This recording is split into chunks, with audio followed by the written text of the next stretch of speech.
All right, I have some drone comb. Had an idea, just really haven't executed on it, and I may go ahead and give it a try and put it into a video. So I despise this drone comb, the plastic frames, because all the small hive beetles can live in here pretty much without honeybees being able to get to them. And same thing with the top edge. Now, the bees can usually get in here and take care of the small hive beetles, but it's still the propolis and stuff builds up in there. They can get in there as well. What I wanted to see is if I could cut the foundation out of this and then drop it into a regular frame, and then I can get rid of all the stuff that I don't like about the drone comb. So what I did is I popped out the foundation, just going to drop it in there, and it looks like I should be able to do that. So I'm just going to push this down to the corner and then see if I can go ahead and get this cut and see if it'll pop right into that frame. And if it does, then, and I'll probably do that with all the other ones, but we'll see. I'll share what I find. So it didn't take much more than a minute, probably maybe 2 minutes with this oscillating tool. I think it took so long because I had a dull blade, but cut through that like it was butter. Just slid it along the edge. I probably need to trim it down a little bit, but so now I have drone foundation without the drawbacks of this plastic frame. I do need to cut it a little bit smaller, I think, to match this other foundation so that I can get it in, but I'll give it a try first. Let's just see what it looks like with this other foundation. So wider's okay because usually the foundation's a little narrow, but I still probably need to trim that. And then taller, that may be an issue, but I can probably scribe that and then cut, and then same with that. But every time I put the foundation in, there's always extra room here, so I might as well just let the green foundation fill up as much of that as I can. The sidebars on plastic foundations are very similar. Just the top and bottom bars that are different. So do a little more work here and see what I can do. All right, a few more minutes later. I took about, I think about a cell width off of the side.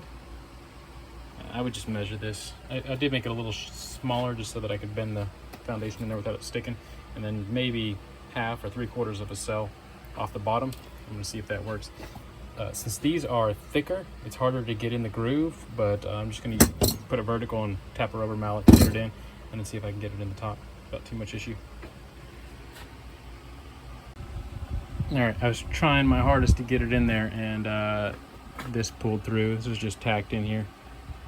I'm gonna go ahead and tap that down across the top, and then I'll just put a new nail in there.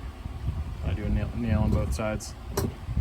But yeah, now that I know about this, I could probably put the frame together with the comb in it.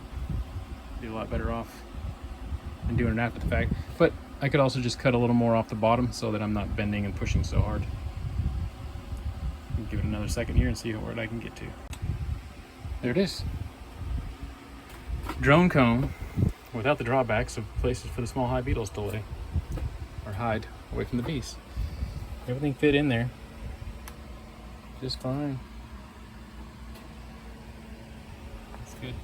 Now, some people worry about lining these tops up a certain way with the cells, but whatever you do on one side, it's going to be the opposite on the other side.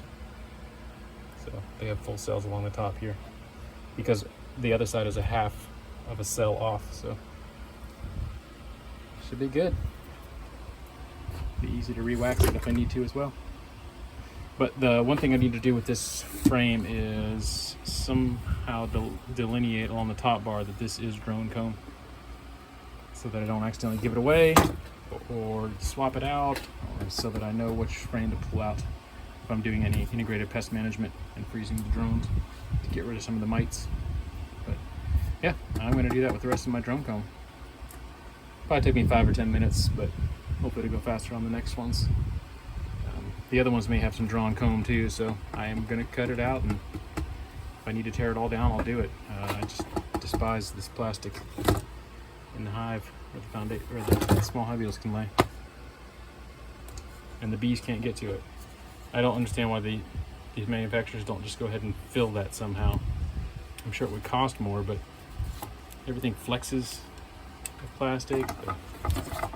It slides more, but there's just so many drawbacks. Like why is that solid, but not on that side?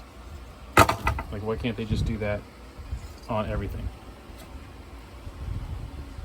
Even if it's just a little extra in there, it seems like they could just do that and have a better design, but whatever. It is what it is. That's my solution, though. Get rid of that.